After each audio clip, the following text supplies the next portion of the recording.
ఆడెవడో పొలసక్కవాడంట, ఆడికి 2 టమాటాలు లేవు కానీ వాడు 1 టమాటా రివ్యూ ఎలా ఇస్తాడు? వాళ్ళకి మళ్ళీ ఒక తల్లో చెల్లో పెళ్ళామో ఉంటుంది, వాళ్ళ ఫ్యామిలీస్ కూడా బతుకుతలేదని వదిలేస్తున్నాము. చేతకా కాదు, నాలాంటి వాడు ఎవడో తగులుతాడు, తాట తీస్తాడు. కబడ్దార్ పొలసక్కవాడు, నువ్వు ఎక్కడున్నావు? యూట్యూబ్లో లింకులు కనుక తీయకపోతే అటువంటి వాళ్ళు నేను 24 అవర్స్లో తలుచుకుంటే యాక్ట్లో కూడా అమెండ్ చేపించి తాట తీయటం ఖాయం. లేవు నుంచో వెనకాల చూసాము ఆ సినిమా అంటే ప్రతి 2 నిమిషాలకు నవ్వుతూనే ఉన్నారు. Tremendous response. అసలు అది వాళ్ళని చూస్తుంటే ఒక సినిమా చూస్తున్నట్టుంది మాకు. ఇది ఒక సపరేట్ సినిమా.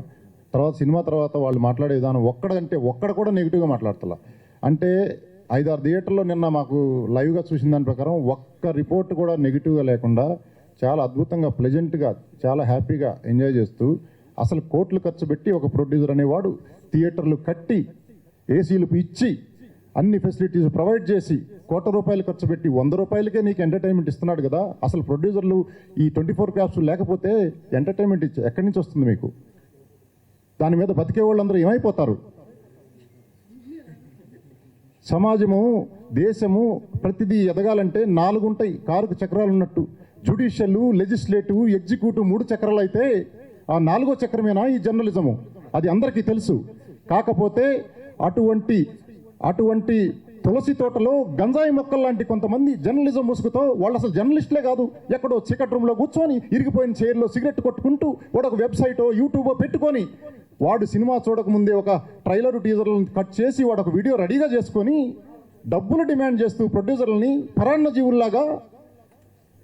ఇప్పుడు దాకా ఇది ప్రొడ్యూసర్లకు తెలియక కాదు. నాగవంశీ గారు మాట్లాడారు, దిల్ రాజు గారు మాట్లాడారు, మిగతా ప్రొడ్యూసర్లు అందరూ మాట్లాడుతూనే ఉన్నారు. కానీ ఇది కోవిడ్కి వ్యాక్సిన్ కనిపెట్టినట్టు వెంటనే దీనికి సొల్యూషన్ కనిపెట్టకపోతే ఇండస్ట్రీ మొత్తం నాశనం అవ్వటం ఖాయం, అందరికీ ఉపాధి పోవటము ఖాయము. మాకేమీ కాదు, ఇది కాకపోతే ఇంకొక బిజినెస్ చేసుకుంటాం. ప్యాషన్తో వచ్చి అందరికీ ఎంటర్టైన్మెంట్ ఇవ్వాలనే ఉద్దేశంతో చేస్తున్నాము. చిన్న సినిమా వాడు ఈడెవడరా మాట్లాడుతున్నాడు అని అనుకోకర్లా. ఫస్ట్ సినిమా అయినా కామన్ సెన్స్తో మాట్లాడుతున్నాను నేను. వాళ్ళు మాట్లాడుతున్నప్పుడు వంశీ గారు, దిల్ రాజు గారు నాకు అంత నాలెడ్జ్ లేదు, అబ్జర్వ్ చేసిన. వాళ్ళు మాట్లాడేది కనెక్ట్ అయ్యా నిన్న. అరే ఇంత బాధగా ఎందుకు మాట్లాడుతున్నారా అని. ఇప్పుడు శుక్రవారం వస్తే ఒక బఫే లాంటిది సినిమా ఇండస్ట్రీ. ఫుడ్ అన్ని రకరకాల సినిమాలు రిలీజ్ అవుతాయి. ఒక బఫేలో బిర్యానీ ఉండవచ్చు, సాంబార్ రైస్ ఉండవచ్చు, బిసి బెల్లబాత్ ఉండవచ్చు, పెరుగన్నము ఉండవచ్చు. ఆడియన్స్ తినడానికి వెళితే ఈ ముసుగులో ఎవరైతే రివ్యూలు పెడుతున్నారో డబ్బులు డిమాండ్ చేస్తూ కొంతమంది యూట్యూబర్స్ వాళ్ళు ఆ బఫే మీద ఇసుక చల్లేస్తే ఎలా ఉంటుందో ఊహించారా? తయారు చేసినోడికి ఎలా ఉంటుంది, తినేవాడికి ఎలా ఉంటుంది? ఆడియన్స్ మీ అందరికీ చెప్తున్నా, మీకు వచ్చే ఎంటర్టైన్మెంట్ని వీళ్ళు తొక్కేస్తున్నారు మీ దాకా రానికుండా. మీ మధ్యలోనే ఉన్నారు. వాళ్ళని మీరు కనిపెట్టి నులిమేయాలి. మీరు మీడియా వాళ్ళు కూడా మీరందరూ తులసి తోటలో ఉండే గంజాయి మొక్కల్ని పట్టుకొని యాక్ట్లు, సెక్షన్లు తిరగేసి, అసలు వాడికి పరిధులు ఉన్నాయి. వాడు ఇష్టం వచ్చినట్టు ఏ సెక్షన్ ప్రకారం వాడు యూట్యూబ్ పెట్టి రాస్తున్నాడో చెప్పండి. సినిమాకైతే సెన్సార్ ఉంది, వాళ్ళకి ఎటువంటి సెన్సార్ ఉంది? అందుకని అందరూ కూర్చొని 24 క్యాప్స్ కానీ ఇంకా ఇతరత్ర ప్రొడ్యూసర్ కౌన్సిల్స్ మిగతా వాళ్ళందరూ కూర్చొని దీనికి ఒక సొల్యూషన్ ఇమీడియట్గా తీసుకురావాల్సిన పరిస్థితి ఉంది. ఆడెవడో పొలసక్కవాడంట, ఆడికి 2 టమాటాలు లేవు కానీ వాడు 1 టమాటా రివ్యూ ఎలా ఇస్తాడు? అసలు వాడెవడో నాకు తెలియదు, నేనెవడో వాడికి తెలియదు. సినిమా రిలీజ్ కాకుండా రివ్యూలు పెట్టేస్తుంటారు. అటువంటి వాళ్ళని మక్కిలిర కొట్టి, తోలు వలచి, ఉప్పు కారం చల్లి, ఎండలో వేసి శిక్ష పడేలా చేయాలి. గుర్తుపెట్టుకోండి, అటువంటి వాళ్ళు అక్కడక్కడ ఉన్నారు, మన మధ్యలోనే ఉన్నారు. నాకు తెలియక కాదు, పోనీలే వాళ్ళకి మళ్ళీ ఒక తల్లో చెల్లో పెళ్ళామో ఉంటుంది, వాళ్ళ ఫ్యామిలీస్ కూడా బతుకుతలేదని వదిలేస్తున్నాము. చేతకా కాదు, నాలాంటి వాడు ఎవడో తగులుతాడు, తాట తీస్తాడు. ముందే చెబుతున్నా, తాట తీయటం ఖాయం అటువంటి వాళ్ళని. కబడ్దార్ పొలచక్కవాడు, నువ్వు ఎక్కడున్నావు? యూట్యూబ్లో లింకులు కనుక తీయకపోతే అటువంటి వాళ్ళు నేను 24 అవర్స్లో తలుచుకుంటే యాక్ట్లో కూడా అమెండ్ చేపించి తాట తీయటం ఖాయం. మీకు ఫ్రీడమ్ ఉంది కదా అని మీ ఇష్టం వచ్చినట్లు పెడతానికి ఎవర్రా మీరు? నా సినిమా గురించి నేను మాట్లాడతా, నాది సూపర్ సక్సెస్ అయింది. పక్కన వాళ్ళ సినిమాల దగ్గర కూడా డబ్బులు తీసుకొని ఇంకా రేటింగ్లు తక్కువ ఇస్తారు. అసలు ఎందుకండి ఇది? సినిమా మీదే కదా మీరు బతికేది. తల్లి రొమ్ము పాలు తాగుతూనే రొమ్ము కోసే టైప్ ఎందుకు మీరు? ఎంత అన్యాయం ఇది! ఇటువంటి పాపపు కూడు మీరు తిని మీరు అసలు మీ ఫ్యామిలీ వాళ్ళే మిమ్మల్ని ఉరేయాలి పట్టుకొని. ఇది ఎంత ద్రోహము!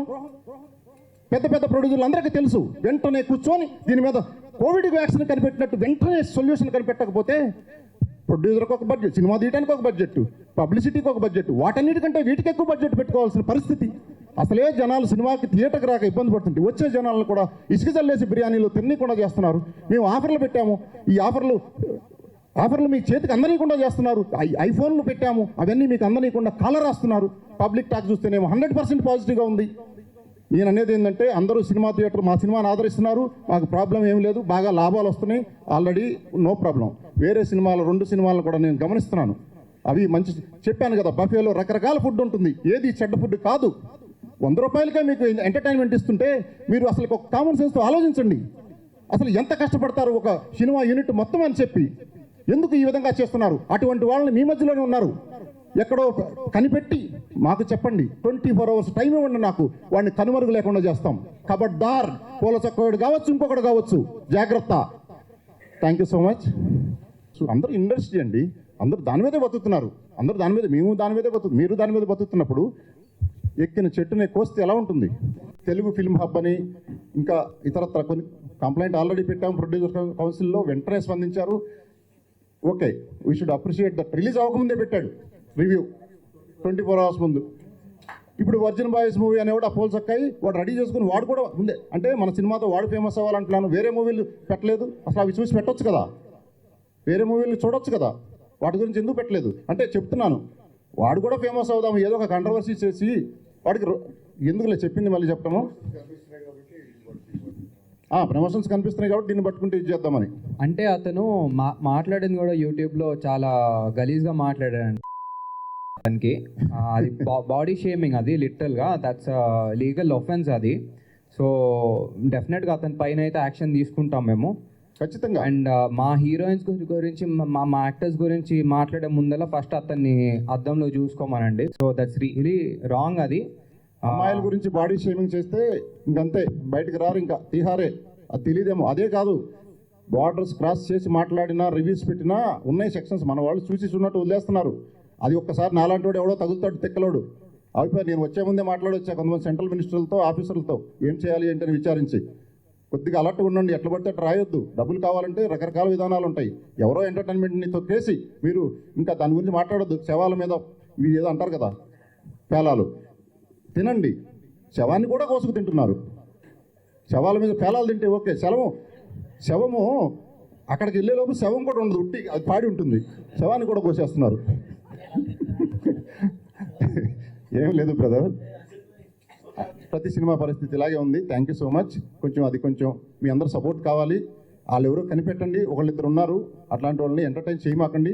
అసలు జనం కూడా అటువంటి వాళ్ళని చూసి సినిమాలకి మనం కూడా ఎడ్యుకేట్ కావాలి. జనం కూడా ఎటువంటి వాళ్ళని చూసి వెళ్ళాలి, ఎటువంటి వాళ్ళని చూసి అసలు వెళ్ళండి. మీరు రివ్యూలు చూడాల్సిన పనేముంది? మీకు తెలివి ఉంటుంది కదా, ఉచితానుచిత వివేక జ్ఞానం ఉంటుంది కదా.